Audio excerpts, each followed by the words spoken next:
السلام عليكم ورحمة الله وبركاته. الحمد لله رب العالمين والصلاة والسلام على رسوله الكريم وعلى آله وصحبه أجمعين ومن تبعهم بإحسان إلى يوم الدين. أما بعد. கண்ணியமிக்க அல்லாஹ்வின் நல்லடியார்களே, அல்லாஹ் தஆலா அல் குர்ஆன்ல சூரத் முஹம்மத் 47வது அத்தியாயத்துல 19வது வசனத்தை சொல்றோம். ஃபஅலம் அன்னஹு லா இலாஹ இல்லல்லாஹ் வஸ்தக்ஃபிர் லிதம்பிக வலில் முஃமினீன வல் முஃமினாத். நபியே, நீங்கள் லா இலாஹ இல்லல்லாஹ் என்ற கலிமாவை நன்றாக அறிந்து கொள்ளுங்கள். நபியே, லா இலாஹ இல்லல்லாஹ் சொல்லக்கூடிய கலிமாவை நீங்க நன்றாக தெரிந்து கொள்ளுங்கள். மேலும் உங்களுடைய பாவத்திற்காக வேண்டியும் மற்ற ஈமான் கொண்ட ஆண்கள் பெண்கள் ஆகியோருடைய பாவங்களுக்காக வேண்டியும் அல்லாஹ்ட்ட இஸ்திக்ஃபார் செய்யுங்க, பாவ மன்னிப்பை தேடுங்கள் என்று அல்லாஹ் சொல்றான். இந்த வசனத்துல அல்லாஹ் ரெண்டு அம்சங்களை குறிப்பிடுறான். ஒண்ணு என்ன? லா இலாஹ இல்லல்லாஹ் சொல்லக்கூடிய கலிமாவை பற்றி தெரிந்து கொள்ள வேண்டும். இரண்டாவது, இஸ்திக்ஃபார் என்கின்ற அமலை செய்ய வேண்டும்.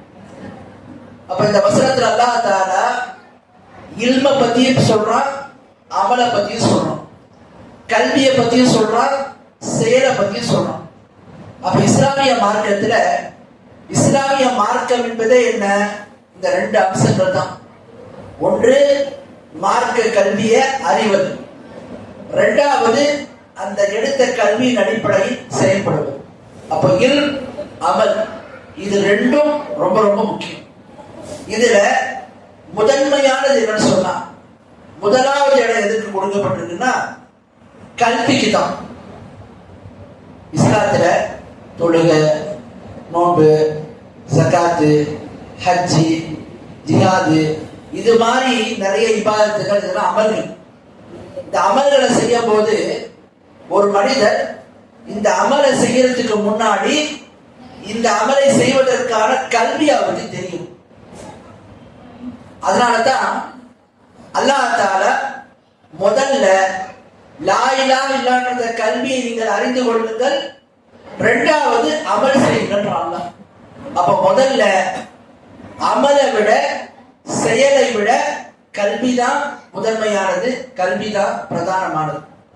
ஒருவர் மார்க்க கல்வி இல்லாம, மார்க்க கல்வி அறியாம ஒருவர் செயல்பட்டார் என்று சொன்னால் அவருடைய செயல்கள், அவருடைய அமல்கள் ஏற்றுக்கொள்ளப்படாது, தவறாக இருந்தார். அதனாலதான் இஸ்லாமிய மார்க்கத்துல அல்லாஹ் முதல்ல கல்வியை சொல்றான், இரண்டாவது அமலை சொல்றான். இத விளைஞ்சதுக்கு ஒரு உதாரணம் பாருங்க. ஹதீஸ்ல வருது, புகாரில் வரக்கூடிய ஹதீஸ். அல்லாஹ்வுடைய தூதர் ஸல்லல்லாஹு அலைஹி வஸல்லம் அவர்கள் பள்ளிக்கு வர்றாங்க. வரும்போது ஒரு சஹாபி தொழுது கொண்டு இருக்கிறார். ரசூலுல்லாஹ் அந்த சஹாபி தொழுவதை பார்க்கிறார். அந்த சஹாபி தொழுது முடிச்ச உடனே அல்லாஹ்வுடைய தூதர்கிட்ட வர்றாங்க, வந்து சலாம் சொல்றாங்க. அல்லாஹ்வுடைய தூதர் ஸல்லல்லாஹு அலைஹி வஸல்லம் பதில் சலாம் சொல்றாங்க, இரஜி ஃபஸல்லி ஃபஇன்னக லம் துஸல்லி, நீங்க மீண்டும் போய் தொழுவுங்க, நீங்க தொழுத தொழுகையே ஆகாது என்று சொல்றாங்க. ரசூலுல்லாஹ் சொல்றாங்கன்னு அந்த சஹாபி மீண்டும் போய் தொழுறாங்க. ரசூலுல்லாஹ் அவங்க தொழுறதை பார்க்கறாங்க.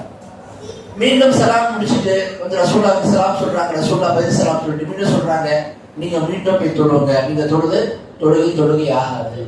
இப்படியா 3 சந்தர்ப்பத்துல நடக்குது.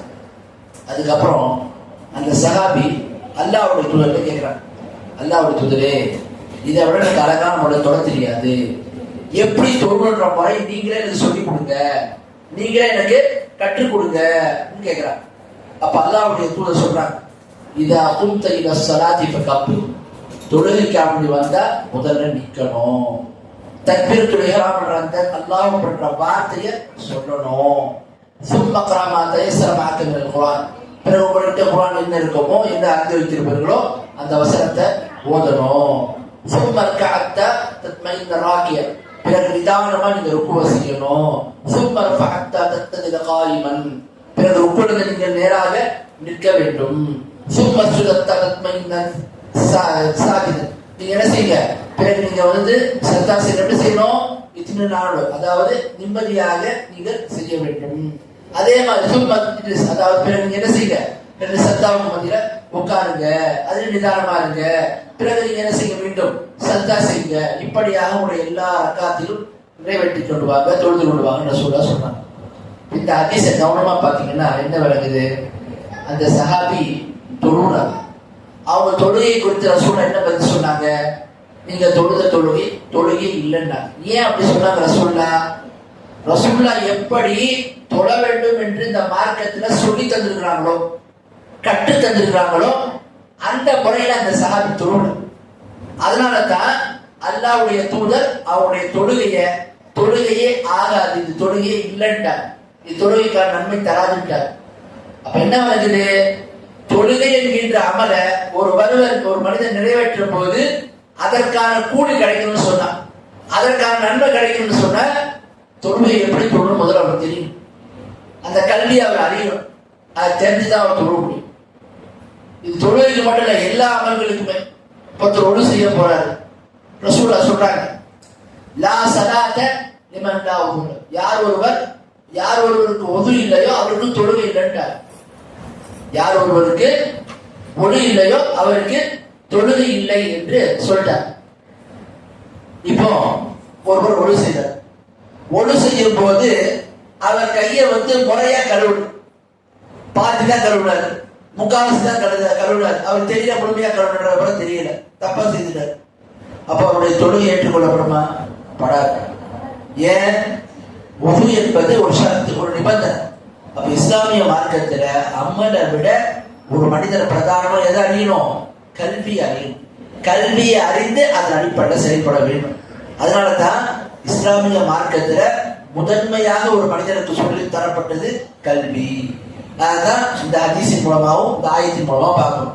அல்லாஹ் தஆலா குர்ஆன்ல சொன்னோம், முதல்ல லா இலாஹா இல்லல்லாஹ் பற்றிய கல்வியை அறிந்து கொள்ளுங்கள், பிறகு நீங்கள் தௌபா செய்யுங்க. ரசூலுல்லாஹ்வுடைய சம்பவத்தை நம்ம பார்க்கணும். அந்த சஹாபி தொழுகிறாங்க, ரசூல் என்ன பண்றாங்க, நீங்க தொழுகை இல்லைன்றாங்க. நீங்க தொழுணும்னு சொன்னா இப்படி தொழுன்ற முறையை கற்றுத்தராங்க. அப்ப இஸ்லாமிய மார்க்கத்துல அமல் செய்வதை விட ஒரு மனிதன் முதல்ல எதை அறிய வேண்டும் என்றால் கல்வியை அறியும். நீங்க நிறைய பேர் என்ன பண்றாங்க, மார்க்கம் சொன்னா, இஸ்லாம் என்று சொன்னால் அந்த மார்க்கத்தை அறியக்கூடிய அம்சங்கள்ல கவனம் செலுத்த மாட்டாங்க. எதுல கவனம் செலுத்துறாங்க? இபாதத்துகள்ல, அமல்கள்ல, செயல்கள்ல மட்டும்தான் கவனம் செலுத்துறாங்க. மார்க்கம் சொல்லக்கூடிய அடிப்படையான கல்வியை எடுப்பதே கிடையாது. பல பேர்த்த பார்க்கிறோம், அல்லாஹ்வை எப்படி நம்பணும் தெரியும், ஆனா அல்லாஹ் வணங்குறாங்க. அல்லாஹ்வை எப்படி நம்பணும் தெரியாது, அல்லாஹ்வுடைய தூதரை எப்படி நம்பணும் தெரியாது. தவறுதலா என்ன செய்யறாங்க, அவங்க நம்பிக்கை கொண்டு அதன் அடிப்படையில் செயல்படுறாங்க. அப்படி நம்ம செய்தா நம்முடைய அமல்கள் சில நேரத்துல நம்மளை தவறான வழிக்கு கொண்டு போயிடும், குஃப்ரான நிலைக்கு கொண்டு போயிடும், ஷிர்கான நிலைக்கு கொண்டு போயிடும். முதல்ல நாம கல்வியை அறிய வேண்டும். அதனாலதான் அல்லாஹ்வுடைய தூதர் சொல்றாங்க, தலபுல் இல்மி ஃபரீதத்துன் அலா குல்லி முஸ்லிம். இப்னு மாஜா அவருடைய ஹதீஸ். முஸ்லிமா இருக்கக்கூடிய ஒவ்வொருத்தவரும் கல்வியை கற்பது கட்டாய கடமை. முஸ்லிமா இருக்கக்கூடிய ஒவ்வொருவரும் கல்வியை கற்பது கட்டாய கடமை. அது என்ன கல்வி? இஸ்லாமிய மார்க்கம் கல்வியை ரெண்டு வகையா பிரிக்குது. என்ன கல்வி? ஃபர்துல் ஐன். ஒரு கல்வி என்னன்னா எல்லார் மீதுமே கடமை.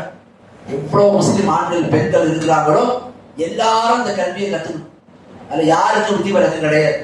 அல்லாஹ்னா யாரு தெரியணும், தூதர்னா யாரு தெரியணும், மறுமைனா யாரு தெரியணும், தொழுகனா எப்படி தொழணும் தெரியணும், நோட்டுடைய சட்டத்திட்டங்கள் என்ன தெரியணும், எதெல்லாம் ஹலாலு, எதெல்லாம் ஹராமு, எதெல்லாம் கூடும், எதெல்லாம் கூடாது என்று உணவு விஷயங்கள்ல, பொருட்கள் வாங்கல்ல, வியாபாரத்துல இது மாதிரி அடிப்படையான விஷயங்களை ஒவ்வொருத்தரும் அறிஞ்சது.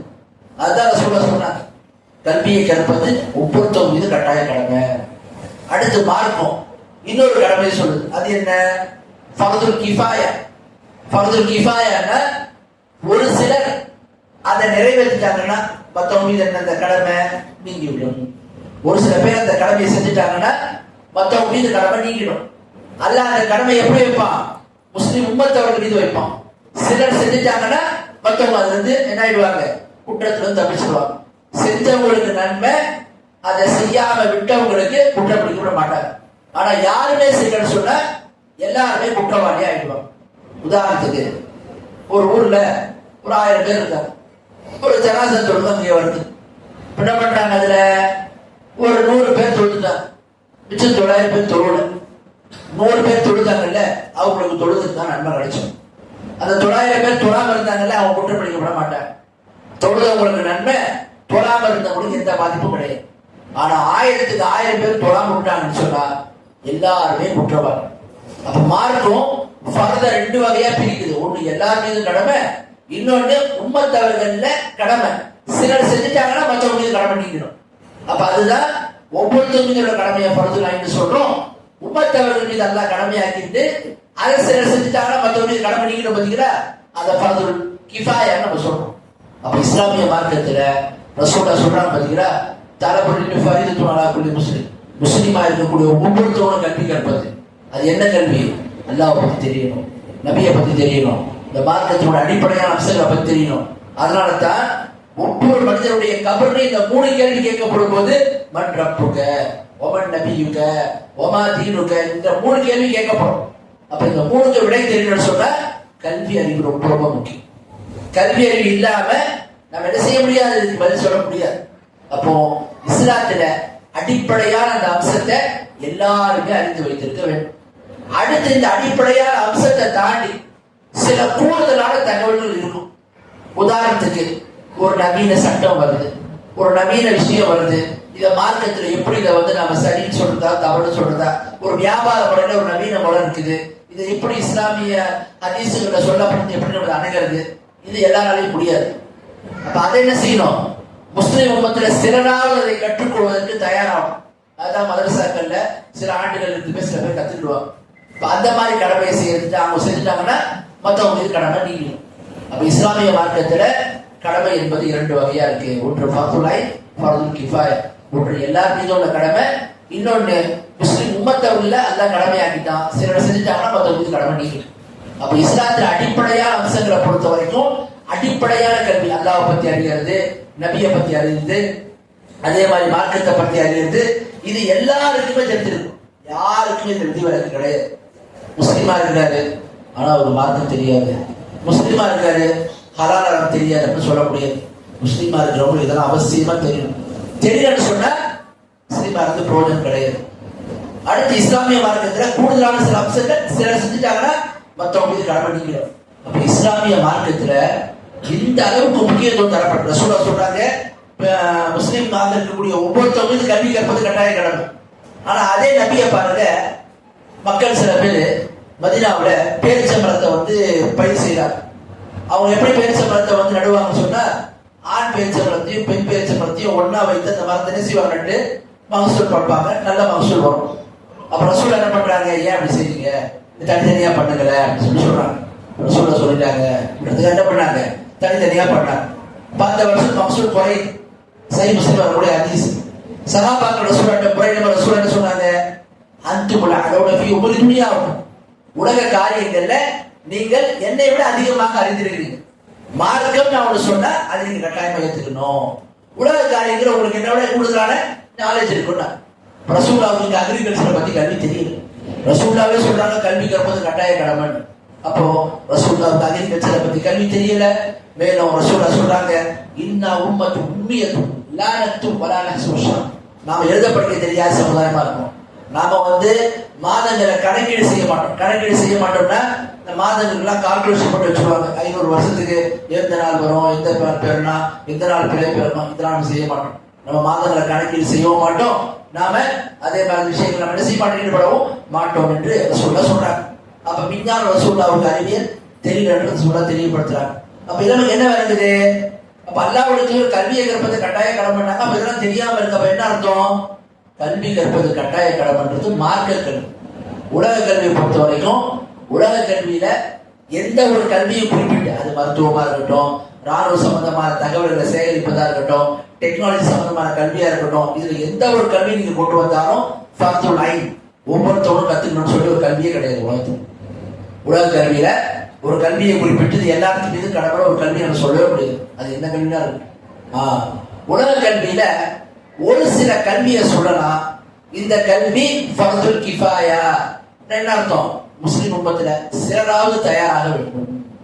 எப்போ, உதாரணத்துக்கு ஒருத்தவங்க ஒரு பெண்ணா இருக்காங்க, ஒரு முஸ்லிமானா இருக்காங்க, மருத்துவம் படிக்க சொல்றோம். மருத்துவம் படிச்சுங்க, முஸ்லிம்களுக்கு வைத்தியம் பார்க்கறதுக்கு, சிகிச்சை அளிக்கிறதுக்கு ஏதேனும் ஒரு முஸ்லிமானோ முஸ்லிம் பெண்ணோ மருத்துவரா இருக்கிறது நமக்கு ரொம்ப அவசியம்னு சொல்றோம். இதை ஒருத்தவங்க கத்துக்கிறாங்கன்னா என்ன, இது ஃபர்துல் கிஃபாயா. இதை கூட நம்ம ஃபர்து ஐனும் எல்லாரும் மீது கடமைன்னு சொல்லவே முடியாது. யாராவது ஒரு சில பேர் கத்துக்கிட்டா நல்லது. இதை கூட எப்ப சொல்ல முடியும்? ஒருவர் மருத்துவத்தை கத்துக்கிறார், முஸ்லீம் பையன் தான், மருத்துவ கல்வியை படிக்கிறார். எதுக்காக படிக்கிறாரு? நான் சம்பாதிக்கிறதுக்காக படிக்கிறேன்னு சொன்னா அங்க கூட அது ஃபர்து கிஃபாயா இல்லை. எப்போ அது ஃபர்து கிஃபாயா, எப்போ அது கடமை என்று சொன்னால், இந்த கல்வியை கற்றுக்கொள்வதை கொண்டு முஸ்லிம் உம்மத்திற்கு நான் பயனளிக்க போறேன், இந்த கல்வியை கற்றுக்கொள்வதை கொண்டு இஸ்லாத்திற்கு நான் சேவை செய்ய போறேன்ற நோக்கத்துல ஒருத்தர் படிச்சா அப்போ அது ஃபர்துல் கிஃபாயா. நான் சம்பாதிக்கிறதுக்கு படிக்க போறேன், நான் சொத்து பத்து சேர்க்கறதுக்கு படிக்க போறேன் இந்த கல்வியனா, அது கடமை கிடையாது. அப்போ நோக்கம் என்பது உலக கல்வியா இருந்தால் என்ன நிற்கும்? மார்க்கம். மார்க்கத்துக்காக உலக கல்வி ஒருத்தர் கத்துக்கிறாரு, முஸ்லிம்களுடைய நலனுக்காக நன்மைக்காக ஒரு கல்வியை கத்துக்கிறாருன்னு சொன்னா அப்ப நம்ம என்ன செய்யலாத ஃபர்துல் கிஃபாயான்னு சொல்ல முடியும். அதை கூட ஃபர்துல் ஐன் சொல்லவே முடியாது. அப்போ உலகத்துல அல்லாஹ் நம் மீது ஒவ்வொருத்தவங்களும் அறிந்து கொள்ள வேண்டும் என்ற கல்வியை சொல்றது என்ன? மார்க்க கல்வி தான். அது எந்த கல்வி? ஒவ்வொரு முஸ்லீமும் அறிய வேண்டிய அவசியமான கல்வி. அது என்ன கல்வி? அல்லாஹ் பத்தி தெரியணும். நாளைக்கு அல்லாஹ் மறுமையில கேட்கும் போது, நீங்க ஏன் டாக்டர் ஆகல, நீங்க ஏன் வக்கீல் ஆகல, நீங்க ஏன் இன்ஜினியர் ஆகல, நீங்க ஏன் இந்த உலக கல்வி படி கேட்க மாட்டோம். கேள்வி கல்வி எல்லாமே மார்க்கத்துல அடிப்படையான அம்சங்களை பத்தி கேட்கணும். உன்னுடைய மார்க்கம் என்னன்னா, மார்க்கத்தை பத்தி நமக்கு தெரியணும். முதல்ல எதெல்லாம் ஹலாலு, இதெல்லாம் ஹராமு, மார்க்கத்துல இதெல்லாம் கடமை, இதெல்லாம் மார்க்கத்துல தடுக்கப்பட்டிருக்கின்ற விவரங்கள்லாம் தெரியணும். இப்படி ஒரு மனிதர் இருந்தா தான் அந்த மனிதர் நாளை மறுமையில வெற்றி பெற முடியும். இஸ்லாமிய மார்க்கத்துல மார்க்க கல்வியை கற்றுக்கொள்வது ரொம்ப ரொம்ப முக்கியம். ஆனா பாத்தீங்கன்னா இன்னைக்கு நம்முடைய உம்மத்துல பல பேர் என்ன பண்றோம், மார்க்க கல்வியை கற்றுக்கொள்வதில் ரொம்பவும் அலட்சியமாகவும் கவனம் குறைவாகவும். மார்க்க கல்வியை கத்துக்கிறதுக்கு பார்த்தா யாரு கொண்டு வருவா? பெரும்பாலும் மிக ஏழ்மை நிலையில உள்ளவங்க, இவர்கள் தான் என்ன செய்வாங்க, நடுத்தர மக்கள் கூட யோசிப்பாங்க. ஏழ்மை நிலையில உள்ளவங்க தான் மார்க்க கல்வியை கத்துக்கிறதுக்கு முன்பு வருவாங்க. இன்னும் சில பேர் உலக கல்வியை படிக்கலன்னா அப்படிப்பட்டவங்க என்ன செய்வாங்க, அது அவங்களுக்கு உலக கல்வி சரியா வரலன்னா அப்படிப்பட்டவங்க மார்க்க கல்வியை விட்டுருவாங்க. மார்க்க கல்வி என்பது, அந்த கல்வி அறிவது இன்னைக்கு என்ன ஆயிடுச்சு, அலட்சியமான நிலையிலாம போயிட்டு இருக்கிறோம். இஸ்லாமிய மார்க்கத்துல ஒரு மனிதனுடைய இம்மை வாழ்க்கைக்கும் மறுமை வாழ்க்கைக்கும் அவசியமா இருக்கக்கூடிய கல்வியே இந்த மார்க்க கல்வி தான். இப்ப அந்த கல்வியில ஒருத்தவங்க நம்ம சொல்றோம், இந்த உலக வாழ்க்கை 50 வருடமோ 60 வருடமோ அவ்வளவுதான். அதுக்கப்புறம் என்ன, நிரந்தரமான ஒரு மறுமை வாழ்க்கை இருக்கு. அங்க வெற்றி பெற்றா சொர்க்கம், தோல்வி அடைந்தா நரகம் நமக்கு தெரியுது.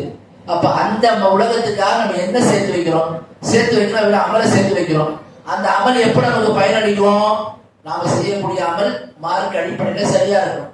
எத்தனையோ பேரை பார்க்கிறோம், ஹஜ்ஜி செய்யறாங்க, எவ்வளவு நன்மை செய்யறாங்க. ஆனா லா இலாஹ இல்லல்லாஹ்வுடைய அர்த்தம் என்ன எழுதி வச்சிருக்காங்க? லா இலாஹ இல்லல்லாஹ் என்று சொன்னால் வஸ்துக்களை கொண்டு ஒன்றும் ஆகுவதில்லை, அல்லாஹ்வை கொண்டு தான் ஆகுது. இது லா இலாஹ இல்லல்லாஹ்வுடைய அர்த்தமா? நூறு எழுதி வச்சிருக்காங்க. லா இலாஹ இல்லல்லாஹ்வுடைய அர்த்தம் என்ன எழுதி வச்சிருக்காங்க மக்களே? லா இலாஹ இல்லல்லாஹ்னு சொன்னா வஸ்துக்களை கொண்டு எதுவும் ஆகுவதில்லை, அல்லாஹ்வை கொண்டு தான். வஸ்துனா பொருள், பொருட்களை கொண்டு எதுவும் ஆகுவதில்லை, அல்லாஹ்வை கொண்டு தான் ஆகுது. மக்கத்து காஃபிர்கள் கூட இதை நம்பினாங்க. அவங்க வணங்கக்கூடிய தெய்வங்களை கொண்டுலாம் ஒன்றும் ஆக போறது கிடையாது, அல்லாஹ்வை கொண்டு தான் எல்லாம் ஆகுது, இவங்க சிபாரிசு மட்டும் தான் செய்வாங்கன்னு சொல்லி நம்பினாங்க. அப்போ இது மாதிரி லா இலாஹ இல்லல்லாஹ்வுடைய அர்த்தமே தெரியாம எத்தனை மக்கள் இருக்கிறாங்க, அதனுடைய விளக்கமே தெரியாம எத்தனை பேர் இருக்கிறாங்க. தொழுகிறாங்க, சில பேர் தொழுகிறாங்க, தொழுகையினுடைய அடிப்படை சட்டங்கள் கூட தெரியும். தொழுகையில என்ன ஓதணும், எப்படி தொழணும், தொழுகை குறிக்கக்கூடிய காரியங்கள் என்ன தெரியும். இப்படி ஒரு மனிதர் இருந்தாருன்னு சொன்னா இதை ஒரு நஷ்டம் இருக்கு. இஸ்லாமிய மார்க்கத்துல அடிப்படையான கல்வியை அறிவதில் முக்கியத்துவம் கொடுக்கணும். ஒவ்வொருத்தவங்களும் அடிப்படையான கல்வியை தெரிந்து கொள்ள வேண்டும். அதை தெரிந்தால்தான் மறுமை நாம் என்ன செய்ய முடியும், வெற்றி பெற முடியும். அடுத்து பாருங்க, இந்த மார்க்க கல்வியை கற்றுக்கொள்ளக்கூடிய விஷயத்துல நாம செய்யக்கூடிய விஷயத்துல மிக முக்கியமான விஷயம் என்ன, அல்லாஹ் குர்ஆன்ல சொல்றான், ஃபஸ்அலு அஹ்ல திக்ரி இன் குன்தும் லா தஅலமூன். நீங்கள் மார்க்கத்தில் அஹ்ல திக்ர்னா, திக்ர் என்பது குர்ஆன் சொன்னது ரெண்டுத்தையும் குறிக்கும். நீங்க இந்த மார்க்கத்தில் அறியாத விஷயத்தை மார்க்கத்தை அறிந்த நபர்களிடத்தில் கேட்டு தெரிந்து கொள்ளணும் நல்லா சொல்றோம். அப்போ இந்த மார்க்கத்தை ஏற்றிருக்கக்கூடிய மக்கள் 2 நிலைகள்ல வருவாங்க.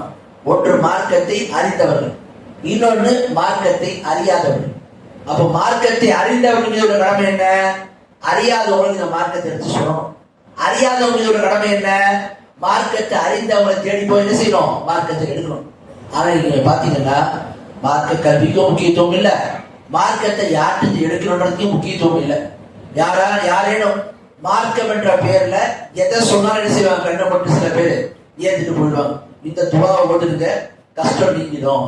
இந்த மனசில படிச்சுட்டுங்க, உங்களுக்கு என்ன நிவாரணம் கிடைச்சிடும். இதை செஞ்சுடுங்க, உங்களுக்கு அது வந்துடும் என்று அவர்களாகவே சொல்லிட்டு போயிடுவாங்க. மக்கள் என்ன செய்யறது இல்லை, அது பற்றி ஒரு புரிதல் இல்லாம இருக்கிறாங்க. எந்த அளவுக்குன்னா பாருங்க, ஒரு மனிதன் இந்த உலகத்துல வாழும் போது நோய்வாய்ப்படுறோம், சிகிச்சை எடுப்பதற்கு ஒரு மருத்துவர்கிட்ட போறோம். அப்ப அந்த மருத்துவரை பத்தி சொல்லப்படுது, இவன் போலியான மருத்துவன், உண்மையான டாக்டர் கிடையாது. கடைசிவாங்க மக்கள் போக மாட்டாங்க அவன்கிட்ட. ஏன்? அவன்கிட்ட போனா உயிருக்கு உத்தரவாதம் கிடையாதுன்னு சொல்லி. அப்ப எந்த ஒரு துறையும் உலகத்துக்கு எடுத்துட்டீங்கன்னா அந்த துறையில உள்ளவன் போலி என்று தெரிந்தால் அதை நம்ம முற்றிலுமா தள்ளிப்போம். ஆனா மார்க்கத்தை பொறுத்த வரைக்கும் அதெல்லாம் மக்கள் பார்க்கறதே கிடையாது. யாருனால மார்க்கத்தை பேசலாம், யாருனால மார்க்கத்தை சொல்லலாம். அதுக்காக மார்க்கத்தை யாரும் சொல்லக்கூடாதுன்னு இல்லை. ரசூலுல்லா சொல்றாங்க, பள்ளி வன்னி வரவாய இடத்துல ஒரு செய்தியை கேட்டாலும் பிறருக்கு எத்தி வைங்க. ஆனா என்ன, அந்த ஒரு விஷயத்தை மட்டும் சொல்றாங்கல்ல, மற்ற நிறைய விஷயங்களை சொல்றாங்க. மார்க்கத்தை ஒருத்தருடைய எத்தி வைக்கிறதா இருந்தா முதல்ல நமக்கு சில அடிப்படைகள் தெரியும், சரியான முறையில் எத்தி வைக்கணும். நம்ம ஒண்ணு கேட்டு தவறுதலா எத்தி வச்சா நாளைக்கு அல்லாட்ட குற்றவாளி ஆயிடும். அதனாலதான் இந்த மார்க்கத்தை எடுக்கக்கூடிய விஷயத்துல ரொம்ப ரொம்ப கவனமா இருக்கும். இதுக்கு ஒரு உதாரணம் சொல்லுவாங்க பாருங்க. நபிகள் நாயகம் ஸல்லல்லாஹு சொல்றாங்க, முன்னொரு காலத்துல ஒரு மனிதன் இருந்தான், 99 கொலைகளை பண்ணிட்டான். அவன் மக்கள்கிட்ட கேட்டான், நான் இவ்வளோ பாவத்தை பண்ணிட்டேன், எனக்கு மன்னிப்பு இருக்காங்க. மக்கள் என்ன சொன்னாங்க, இவர் அந்த ஊர்ல ஒரு பெரிய வழக்கசாலி இருக்காரு, அவர்கிட்ட போப்பா, அவர்கிட்ட கேட்டா தீர்வு சொல்லுவாரு. அவர் அங்க போறார். போய் நான் 99 கொலை பண்ணிட்டேன், எனக்கு மன்னிப்பு இருக்கா என்று அந்த நபர் கேட்கிறாரு. அதுக்கு அந்த வழக்கசாலி என்ன சொல்றாரு, இவ்வளவு பாவம் பண்ணிருக்கே, அவனால மன்னிக்கவே மாட்டாப்பா. என்ன பண்ணாரு, அப்படியே சொல்றாரு, ஒன்னையும் சாவடிக்க சொல்லி 100 கொலை பண்ணிட்டாரு. 99 100 ஆயிடுச்சு. சஹீஹ் முஸ்லிம் வரக்கூடிய ஹதீஸ். இப்ப என்ன பண்றாப்ல, மனம் வருந்தி இவ்வளவு கொலை பண்றேன், என்ன பண்ணுவோம்? மக்கள் சொல்றாங்க, இந்த ஊர்ல ஒரு ஆணில் இருக்காரு, மார்க்கத்தை அறிந்த வாற்று போங்க கேட்கணும். அவர் சரியான வழியை காட்டு, அல்ல மன்னிக்க முடியாம நீங்க இருக்கிற ஊர்ல இருக்காதீங்க, அந்த ஊர்ல இருந்தீங்கன்னா உங்களுக்கு அந்த மாவு சரியா இருக்காது. நல்ல மக்கள் வரக்கூடிய ஊர், இந்த ஊர் ஒரு ஊர் இருக்கு, அந்த ஊரை நோக்கி போங்க. போற உடனே அவருக்கு மௌத்து வருது, நல்ல என்ன செய்யறாங்க, வழக்குகள் கைப்பற்று போன நீண்ட ஒரு ஹதீஸ். இந்த சம்பளம் என்ன விளையுதுன்னா பாருங்க, ஒரு மனிதன் சரியான முறையில கல்வி இல்லைன்னு சொன்னா அவனுக்கும் அது பாதிப்பு, அவன்கிட்ட கேட்கக்கூடிய மக்களுக்கும் அது பாதிப்பு. அதனாலதான் அவர் தவறா தீர்ப்பு கொடுக்க போய் இன்னொரு கொலையை பண்ண அந்த மனுஷன், மேலும் அது தவறா தீர்ப்பு கொடுக்க போய் தான் அவரே கொலை செய்யப்பட்டார். அவருக்கே அது பாதிப்பு ஏற்படுத்தும். தவறான முறையில மார்க்கத்தை அறிந்து தீர்ப்பு கொடுத்தோம்னா, போலியான நபர்கிட்ட போய் மார்க்கத்தை எடுக்க ஆரம்பிச்சோம்னா என்ன ஆயிடும், அது நமக்கு சேஃப் கிடையாது, பாதுகாப்பு கிடையாது.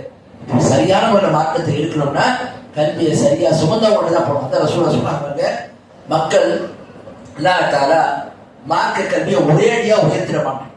மாற என்ன செய்வான், இந்த மார்க்க கல்வியை சுமந்த மார்க்க அறிஞர்களுக்கு அல்லாஹ் மூத்த கொடுக்கும்.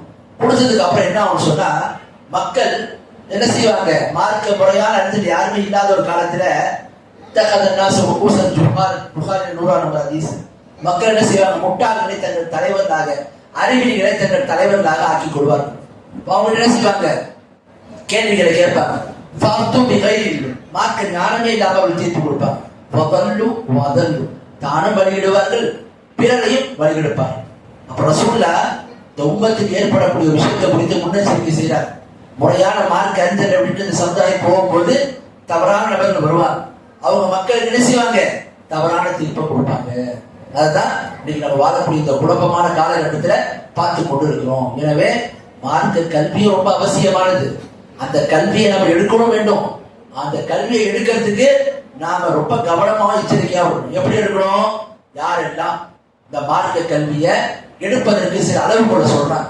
என்ன அளவுகோல், மார்க்க கல்வி என்பது ஏதோ இதுவரைக்கும் இல்லாம இருந்தது, இப்பதான் புதுசா நமக்கு கிடைச்சது கிடையாது. ஒவ்வொரு காலத்திலும் இந்த மார்க்கத்தை நேர் வழியில சுமந்த மக்கள் வந்துட்டு இருக்காங்க. ஆகவே அவர்கள் சென்றிருக்கிறாங்க. அந்த வழியை தான் நம்ம அஹ்லு சுன்னாவுடைய வழின்னு சொல்றோம். உண்மையான குர்ஆன் சுன்னாவை சஹாபாக்களுடைய அந்த புரிதல் அடிப்படையில் புரிந்தவங்க நம்ம சொல்றோம்.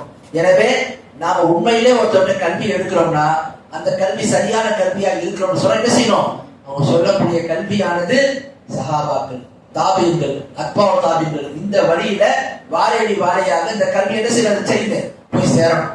இப்படி இருந்தாதான் அந்த கல்வி சரியான கல்வியா இருக்கும். மேலும் அந்த கல்வியை சொல்லக்கூடியவங்க சுய கருத்து, சொந்த கருத்து, எனக்கு விளங்குச்சு நான் புரிஞ்சுக்கிட்டேன்ற மாதிரி தன்னுடைய கருத்தை முற்படுத்தாம முன் சென்ற நல்லோர்கள் சஹாபாக்கள் இதை எப்படி விளங்குனாங்க, இஸ்லாமிய உம்மத் இந்த காலம் வரைக்கும் இதை எப்படி விளங்கிட்டு வருகிறது என்பதை பார்த்து என்ன செய்யணும், மக்களுக்கு எடுத்து சொல்ல வேண்டும். இதெல்லாம் நம்ம சரியா பார்த்தாதான் நம்ம என்ன செய்ய முடியும், அந்த மார்க்கத்துல சரியான கல்வியை நோக்கி போக முடியும். ஆகவே அப்படி சரியான மார்க்கத்தை சுமக்கக்கூடிய ஆளுங்களோடும் அவங்கள்ட்ட மார்க்கத்தை எடுக்கக்கூடிய வாய்ப்பிலும் அல்ல நம் அனைவருக்கும் தந்தருவானாக.